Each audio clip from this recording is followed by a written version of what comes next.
آپ سمجھتے ہیں کہ صرف جھوٹ بولنا گناہ ہے، صرف بد نظری گناہ ہے، صرف زنا اور چوری گناہ ہے، اور آپ یہ نہیں جانتے کہ قرآن کو نہ سمجھنے کی کوشش کرنا یا سمجھنے کی کوشش نہ کرنا یہ ان سارے گناہوں سے بڑا گناہ ہے۔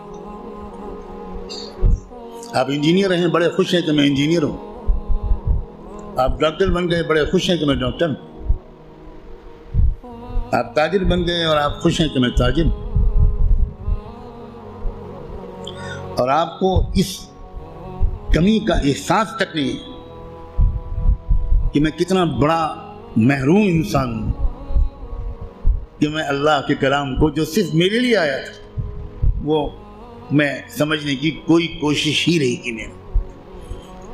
مسلمانوں کی اکثریت، غالب اکثریت، وہ جو 5 وقت کی نماز پڑھتے ہیں وہ بھی، جو روزہ رکھتے ہیں وہ بھی، جو اپنے کو دیندار سمجھتے ہیں وہ بھی، جو کچھ دینی کام بھی کرتے ہیں وہ بھی،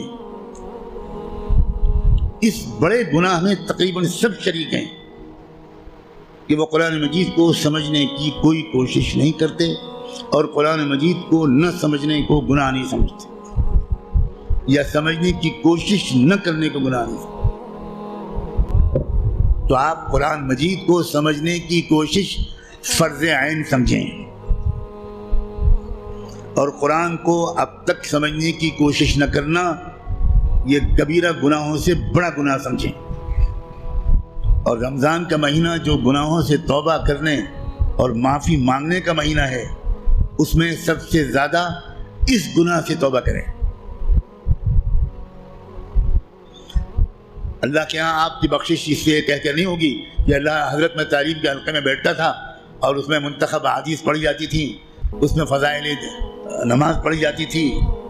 یہ منتخب احادیث اور فضائل نماز اس لیے پڑھی جاتی ہے تاکہ قرآن پڑھنے کا، سمجھنے کا شوق پیدا ہو۔ اور اگر کوئی کتاب قرآن مجید کے سمجھنے کی کوشش کے راستے میں ایک رکاوٹ بنتی ہے تو میں کہنے کی ہمت بھی نہیں کرتا، ضرورت بھی نہیں سمجھتا کہ وہ کتاب یا اس کتاب کو یہ درجہ دینے والا اللہ کے ہاں کدھر کھڑا کیا جائے گا۔ رسول اللہ یہ شکایت کریں گے قیامت کے دن کہ سن لیجیے یہ قرآن میں آیا ہے، اور شکایت کیا کریں گے؟ یہ نہیں کہیں گے کہ ان کی ٹوپی 4 کونوں کی نہیں ہوتی تھی، یہ شکایت نہیں کریں گے رسول اللہ مسلمانوں کی ان کی داڑھی چھوٹی تھی۔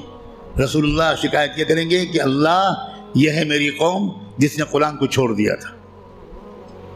آپ جس کی شفاعت کی دعائیں کر رہے ہیں وہی آپ کے خلاف اللہ کی عدالت میں مقدمہ دائر کرے گا۔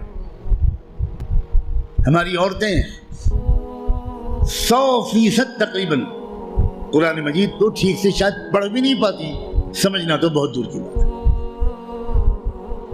ہم نے کبھی فکر ہی نہیں کی کیا ہو گیا، مجھے کچھ سمجھ میں نہیں آتا۔ قرآن صرف تلاوت کے لیے نہیں آیا ہے۔ اول تو کتنے لوگ سال بھر تلاوت کرتے ہیں وہ آپ خود جانتے ہیں، لیکن میں کہتا ہوں اگر آپ سال کے روزانہ تلاوت بھی کرتے ہیں تو ایک بہت نیک کام آپ ضرور کرتے ہیں، لیکن قرآن کا حق صرف تلاوت سے ادا نہیں ہوگا۔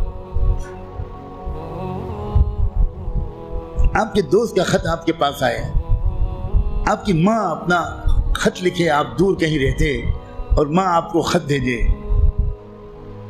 آپ خالی اس خط کو روزانہ پڑھ لیا کریں گے بس؟ اور دوست یا ماں اگر آپ سے کوئی مطالبہ کرتی ہے تو آپ اس پر عمل نہیں کریں گے؟ یہی سلوک ہم قرآن کے ساتھ کر رہے ہیں۔ قرآن کیا ہے؟ اللہ کے خطوط کا مجموعہ ہے، لیکن ہم کو کچھ خبر نہیں کہ اللہ نے ہم کو خط میں کیا لکھا ہے۔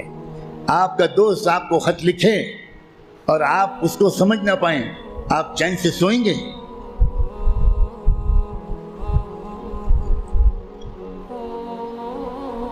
کسی کمپنی کا اشتہار آپ نے دیکھا، آپ نے اس کو اپنی درخواست بھیجی، وہاں سے جواب آیا، جواب ایسی زبان میں ہے جو آپ نہیں جانتے، آپ اس دن کھانا کھائیں گے اس خط کا مضمون سمجھنے سے پہلے؟ اب دوڑیں گے، بھاگیں گے، پتہ لگائیں گے یہ فرانسیسی زبان میں خط ہے تو میرے شہر میں فرینچ زبان کون جانتا ہے؟ اور آپ اس کی خوشامد کریں گے کہ ذرا اس خط کو پڑھیے اور مجھے بتائیے کہ اس میں کیا لکھا ہے۔ 24 گھنٹے نہیں گزرنے دیں گے آپ، اس سے پہلے اس خط کو سمجھنے کی بھرپور کوشش کر لیں گے، اس کا جواب بھی لکھیں گے۔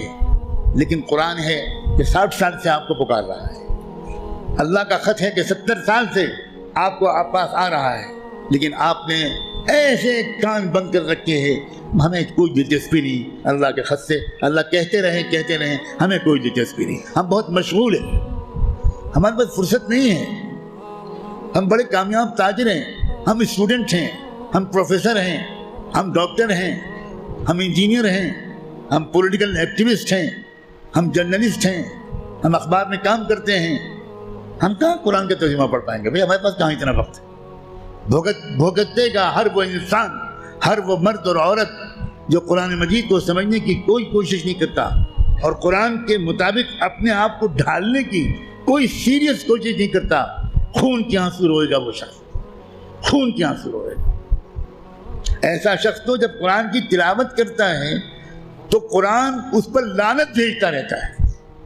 اب غور تو کریں، رب قارئ للقرآن والقرآن یلعنہ، یہ میرے باپ کی اور پیر کی کہی ہوئی بات نہیں ہے، یہ بات صادق و مصدوق رحمت دو عالم صلی اللہ علیہ وآلہ وسلم نے کہی کہ قرآن بہت سے لوگ پڑھتے ہوتے ہیں اور پڑھنے کے درمیان قرآن اس پر لعنت بھیجتا ہے، اے اللہ یہ مجھ پر یہ پڑھ رہا ہے، اس پر لعنت۔ اب قرآن کی لعنت پر اللہ تعالیٰ قبول نہیں کریں گے؟